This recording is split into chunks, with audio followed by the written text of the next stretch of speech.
everyone, my name is Rachel. Welcome back to my channel. Today I am here to bring you guys another reading vlog. It's been a little while since I've vlogged for this channel. Now that I'm thinking about it, I vlogged the entire month of December, and so in January I definitely wanted to take a break from vlogging, but it is time to bring them back, specifically because today's video is so exciting for me. I am doing a little collaboration with a really good bookish friend of mine, Tori from Novel Life. I will of course link her channel down in the description below. So we were messaging back and forth about a week or so ago, and we decided that we wanted to do a collaboration where we would each do a reading vlog where we would read each other's favorite books.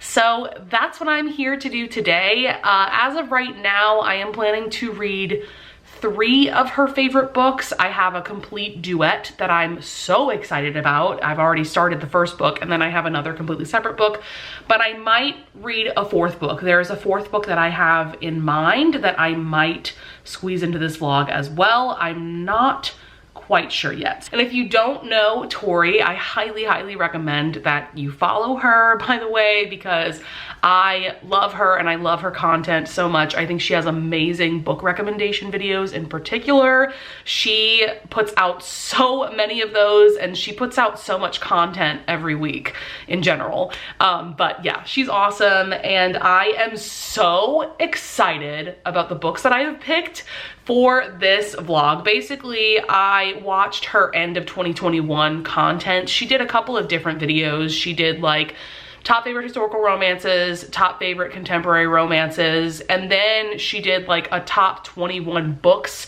of 2021 where she took like the top books from those other videos and only talked about like her top of the top, her absolute favorite reads from last year. So I picked some books from that specific video, so books that I know that she absolutely loves and is obsessed with. And these are also books that have been on my radar, and I feel like I've just been looking for the perfect excuse to read them. So yeah, that's what we're here to do. So the first book that I have started is the first book in a duet by Miss Gianna Darling. I have never read anything by this author before, but I am 35% of the way through When Heroes Fall, which is book 1 in her Anti-Heroes in Love duet. First of all, this cover is amazing, isn't it? It is so stunning. And what's also really exciting is that the audiobooks very recently came out for this duet. Well, I did splurge on myself a little bit, and I bought audiobooks for both of the books in this duet just because of the vibe. This is like a darker mafia romance duet. I definitely wanted to go the audiobook route, especially because there is a dual narration, because it's dual POV. So let's talk about what this book is about so far. So we have Elena. She is an associate at a law firm in New York City. She's 27 years old. And then we have Dante, who's 35. He is the capo, meaning he is pretty much the head of his Italian mafia group. He has been accused of murder. Specifically, he's been accused of murdering somebody who is the leader of another Italian mafia family. And while Dante is a mafia boss in every sense of the word, he is adamant that he has not committed this murder. And so Elena is on his legal defense team, and while Dante is awaiting trial, he has been put on house arrest. So that is the basic premise. I wanted to talk about a few things. Definitely Elena and Dante are 2 main characters, and I really am enjoying Gianna Darling's writing style so far. I think that it's very beautiful. I'm actually finding myself slowing down the speed at which I'm listening to the audiobook because I want to be able to sit with the writing and sit with the words a little bit more than usual. I just find her writing to be very lush, and it just has a lot of depth to it. So I actually took some notes on my notes app. Oh, one of the things that I am like already obsessed with this book is that Gianna Darling put a foreword at the very beginning of the book where she touches on topics such as how the mafia had to change from its like kind of peak in the 80s and how the mafia was kind of like taken down back then, but they basically just got a lot smarter, and now the mafia is just a lot more like covert about their operations, and how they've definitely taken advantage of the internet. She also touches on how these mafia groups operate very much like Fortune 500 companies. It's a very interesting and very educational.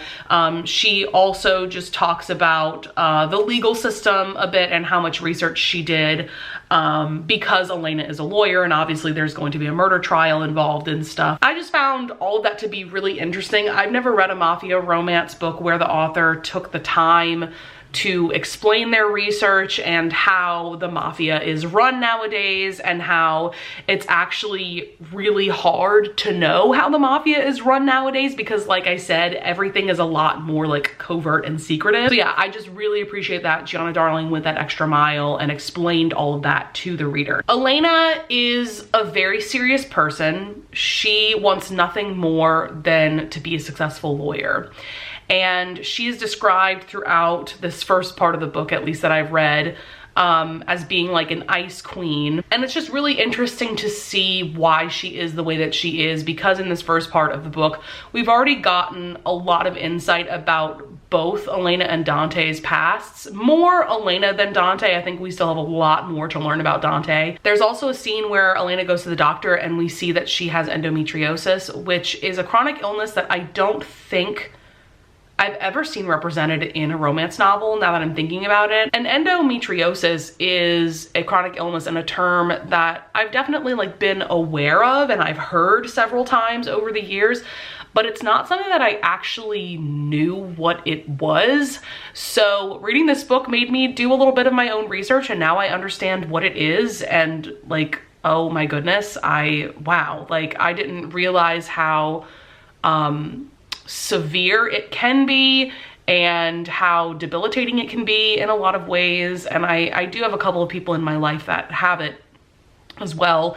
And so yeah, there's that going on. And because of her endometriosis, she has a lot of fertility issues. I don't think it's really possible at all for her to have children on her own, but we saw in the scene with the doctor, and this happens very early on in the book, so I'm not spoiling anything, but we see in that scene with the doctor that there is this procedure that can be done that could help Elena with a lot of her fertility issues and things like that. So I think that'll be really interesting to see how that storyline progresses. Then we've got Dante. I am already obsessed with Dante.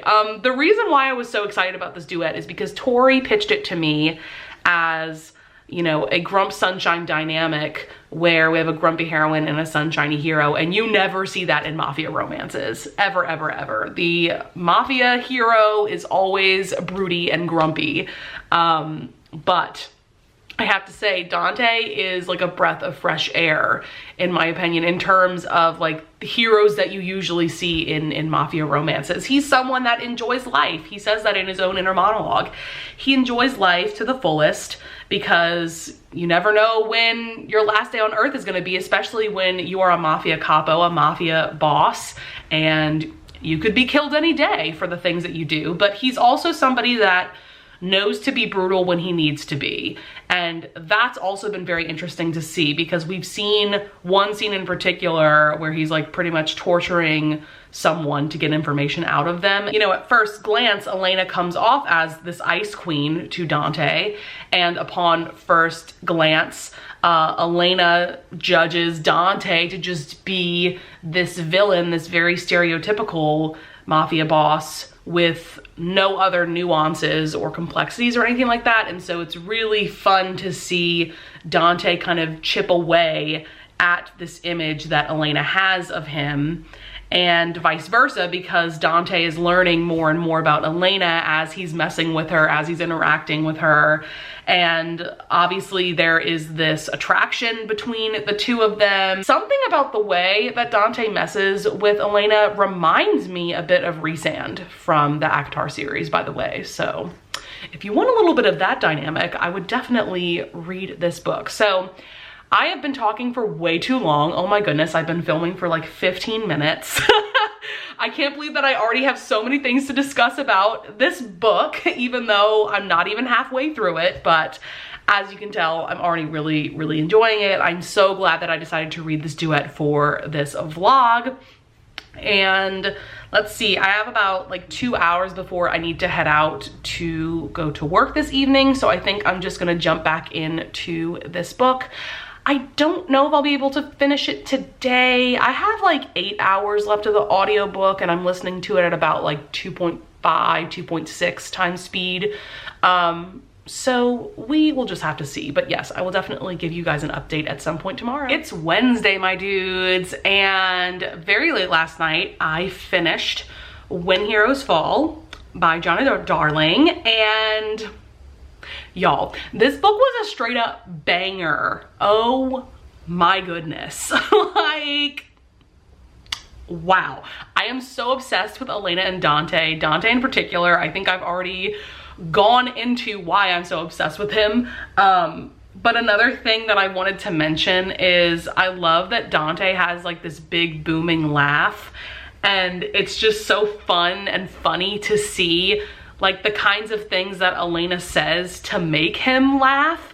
God, it's just like one of the many things that's so entertaining about the dynamic between these two characters. But also, my goodness, the sexual tension and the chemistry between Elena and Dante, the entire time, it's just scorching. Like by the time that we got to their first spicy scene, I swear I thought my Kindle was going to burst into flames. That's how hot this couple is.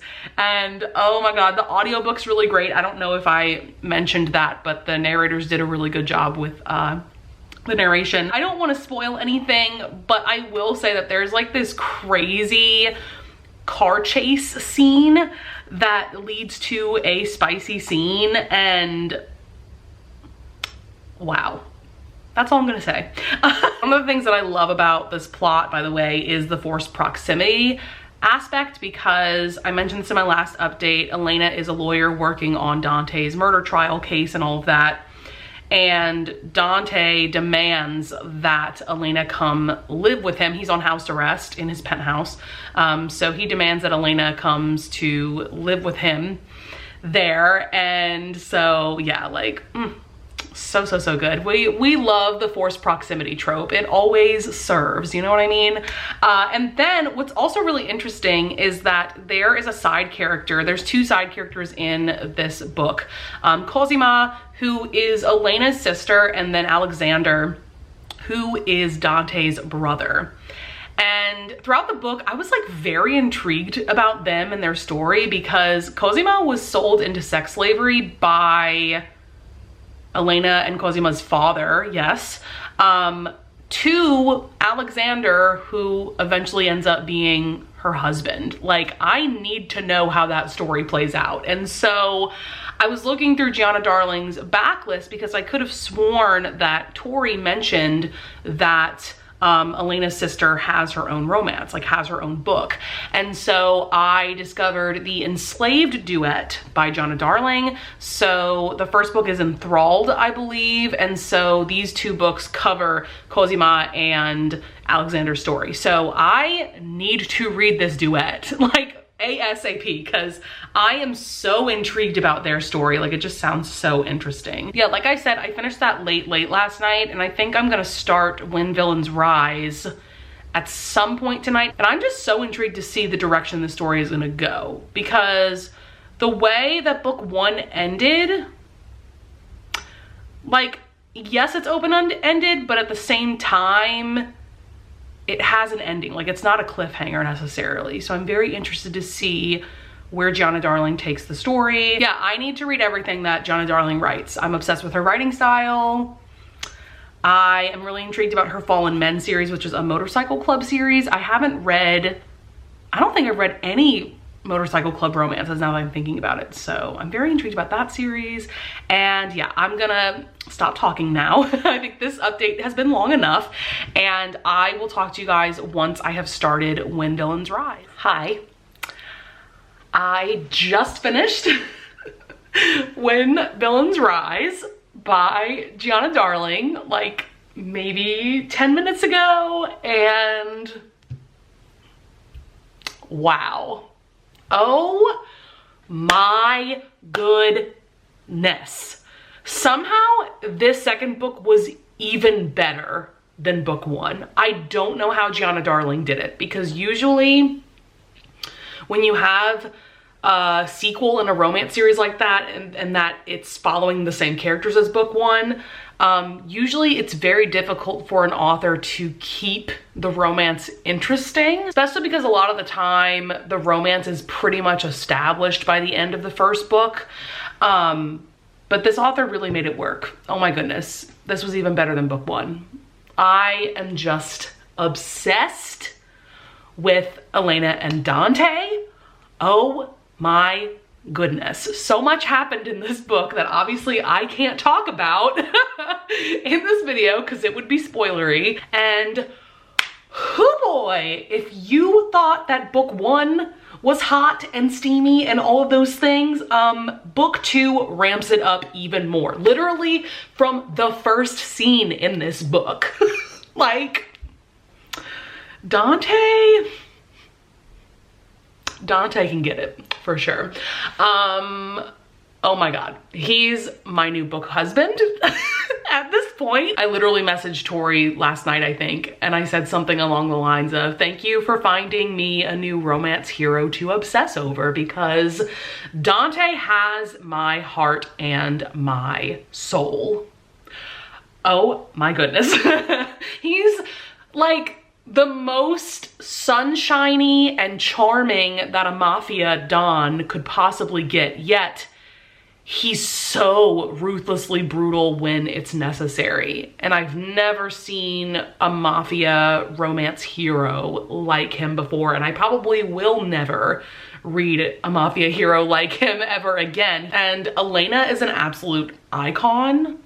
Like, talk about two characters that are so perfectly matched for each other, and they really work for every little bit of their happily ever after that they get at the end of this book. It's just like beautiful and stunning. The ending made me tear up a little bit. Like, it's so good. Let me also just say that sometimes in romance novels, the steamy scenes can get a bit monotonous, but Gianna Darling certainly brings variety into this book. Let me just say that. And Dante's dirty talking is exquisite.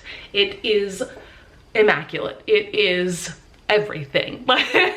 So I will never shut up about Dante. I need to like rein myself in here, but let me just say that this was everything that I wanted it to be. I was so hyped going into this duet because of how much Tori loves it and how much she's raved about it in her videos. And I'm just so glad that it served everything that I wanted, because nothing is worse than when you're like so hyped up for a book and then it disappoints you, and this truly did not. I am so excited to read more from Gianna Darling. I'm definitely gonna read the Enslaved duet, which I mentioned that in my last update. That follows Cosima and Zan or Alexander, because I'm just so intrigued by their characters. I know that that's a very dark romance, probably a lot darker than this duet, given that I know Cosima is sold into sex slavery at the beginning of that story. Wow, I love that I started off this vlog with a complete home run. I might read a couple of other things that are on my February TBR, and then I'll come back to this vlog.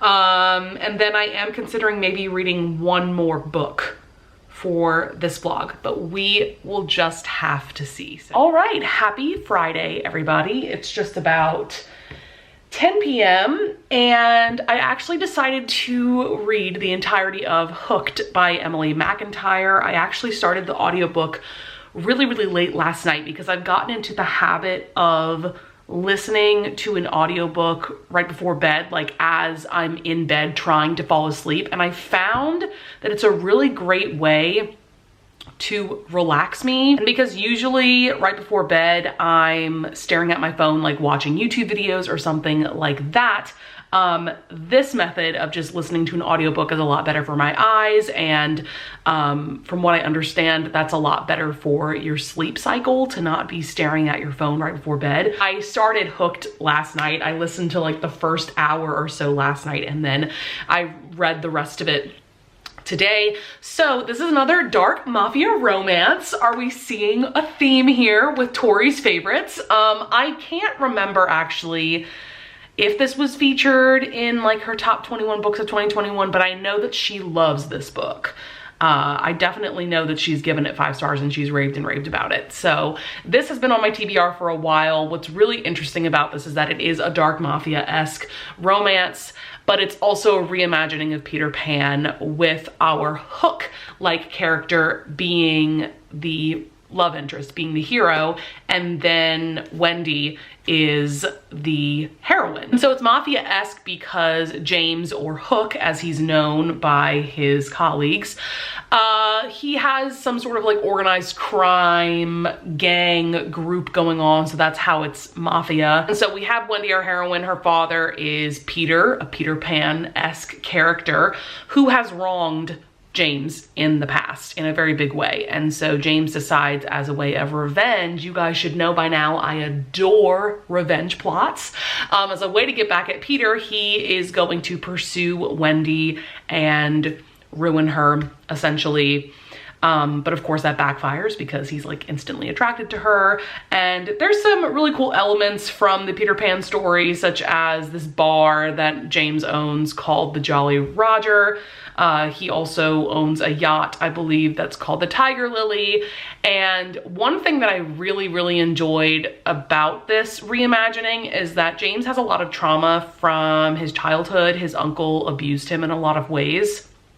And so his uncle always wore like a wristwatch when he was abusing James. And so like the tick, tick, tick sound of a clock triggers him in a huge way. And so I just found that so interesting, like that reasoning behind why this Hook-like character hates clocks so much. And so yeah, this was just like a really solid dark mafia romance. Definitely look up the content warnings. I really enjoyed James as our hero. He's a great morally gray, hot British guy, like what's not to love. And Wendy was just okay. Like she's a fine heroine. And this is quite insta-lovey, insta-lusty. Definitely wanted to throw that out there, but I just had a good time with it and kind of like went with the flow, because things definitely do get crazy along the way in this book. So I gave it 4 stars. I thought it was really solid. I can see why Tori loves this so much. And I know a lot of people that I follow that really love this book, and I really enjoyed the audiobook. The audiobook did recently come out. I especially really liked the guy that was narrating James's chapters. He's just a really great narrator, and I thought that he fit the character really well. So yeah, I mean, I don't really have much more to say about that book other than what I have already said. I am going to jump into The Hunter by Kerrigan Byrne. That's going to be my last book for this vlog. I think I might jump into it tonight. I'm actually not sure, but I might just save it for tomorrow. I've just been having such a good time reading Tori's favorites, and I can definitely tell that we do have a similar reading taste, which is always fun to see, because it just makes me even more excited to see what kinds of books that she recommends, because then for the most part, they're going to be books that I will enjoy as well. So yeah, I will maybe do one last update tomorrow for this vlog, maybe 2 updates. It just depends on how my reading experience goes with The Hunter. But yes, I will talk to you guys tomorrow. So I got some book mail. So I finally got my pre-order copy of House of Sky and Breath by Miss Sarah J. Maas, and of course it's very, very chunky. And this is the Barnes & Noble exclusive edition. The only thing about pre-ordering from Barnes & Noble is that you will never get your pre-order on release day, and it sucks. So I like just got it today, and the book came out on Tuesday, but it is what it is. What's really funny though is that I have no plans to jump into this right away by any means, because I know that the next book is probably not going to come out for 2 years, because I think, I'm just assuming that the next ACOTAR book is coming out next year, and then the next book in this series will come out the year after. Just like with what happened with, we had A Court of Silver Flames, and then we had the release of this book. So I'm not in any rush to read this, so just wanted to throw that out there. So I did read the entirety of The Hunter by Kerrigan Byrne. I just finished it a little while ago. And then I was just editing a YouTube video for this channel, specifically my Grumpy Heroines / Sunshine Heroes book recommendation video. So if you're interested in seeing that, I will link that up in the cards above. I had a fun time filming that one. But yes, I read the entirety of The Hunter. And I'm gonna give it 3 stars on Goodreads, but it's probably more of like a 2.5 stars. Here's the thing. I know so many people that I follow and that I am friends with adore Kerrigan Byrne. She has been very hit or miss for me. I don't know what it is about her writing style, but the first 2 books that I read by her were The Highwayman and The Duke with the Dragon Tattoo. I really enjoyed both of those. Specifically, The Duke with the Dragon Tattoo, I almost gave 5 stars. I still to this day highly recommend that book. It's great. Those are 2 books that are in this same series, and I can't remember what the series is called. But then I've also read a couple of books by Kerrigan Byrne that I've given like 3 stars. I also DNF'd, what was it? How to Love a Duke in 10 Days. Yeah, so she's very hit or miss for me. So going into this one, I was really hoping that I would really enjoy it because Tori loves it so much. She's not the only one that loves this book. I know so many people that specifically love the hero in this, and I can understand why. But here's the thing. I loved the characters. We have Millie, who's an actress. She's also a single mother. We have Christopher, who is an assassin sent to kill Millie. And so it's one of those situations where it's like, I was sent to kill you, but oops, I fell in love with you instead. And very typical of Kerrigan Byrne, so much angst. This is also a very dark romance. Typical with Kerrigan Byrne, the first chapter of this was very traumatic, very tragic. We get the backstory in the first chapter of why Christopher is basically like a husk of a person. And so yes, he becomes an assassin, and he's very ice cold until he meets Millie, our heroine. I loved the characters. I also really enjoyed Jacob, who is Millie's son. He's like 9 years old. I loved his character and how, like, and his relationship with Christopher, and I really enjoyed Millie's character. I love when we follow actresses or opera singers or women like that in historical romances. I don't know how else to describe it. There's something about Kerrigan Byrne's writing style that just does not vibe with me, or I guess I don't vibe with it. Another thing with Kerrigan Byrne is that her historical romances are very dark. And I don't have an issue with dark romances usually. I've read quite a few that I have really loved. And I did get this vibe with The Highwayman too, is that I feel like her heroes are so damaged that they then in turn are like almost cruel to the heroines, and I kind of despise that. Like, I felt like in The Highwayman, what was his name, Dorian, was very cruel to Farah, the heroine in that, and I felt the same way about Christopher as well. Although I feel like he wasn't quite as cruel as Dorian in The Highwayman, but for me there was just a little too much of Christopher pushing Millie away. So I guess all that to say is that, like, it was just like maybe a little too much angst and too much darkness for me. Man, I'm so conflicted about this because I really liked the characters. I just like didn't love the way that this was written. And I also felt like there were some scenes that were drawn out and that did not need to be as long as they were. Like, this book did not need to be as long as it was, because I think it's like over 400 pages, which is a lot for a historical romance. So yeah, I'm sad because I really wanted to love this. I adore the trope of like, I was sent to kill you, but oops, I fell in love. And I know so many people that love this book, and I've just, you know what? Kerrigan Byrne is not the author for me, and that's okay. I feel kind of weird because I feel like I'm ending this reading vlog on kind of a sour note, but at the same time, I did find some gems in this reading vlog because I adored The Anti-Heroes in Love duet by Gianna Darling. So thankful that Tori brought that duet into my life. And I really enjoyed Hooked by Emily McIntyre. I'm really interested to continue on with that series. So overall, I did have a fun time filming this vlog and reading the books that Tori loves, and I'm definitely going to check out more of her favorites. There's a few other books that she featured in her top 21 books of 2021 that I'm like dying to get to. So I definitely will check those out at some point. I hope that you guys enjoyed this reading vlog. It's been a while since I have done one of these, but I had a really good time, and it's motivating me to do more vlogs in this series where I read some of my favorite booktubers' favorite books. So I would love it if you would leave a comment down below if you want to discuss any of the books that I brought up in this video. I would also love it if you would leave a like and subscribe, and I thank you so much in advance if you do, and I will see you guys in the next video. Bye!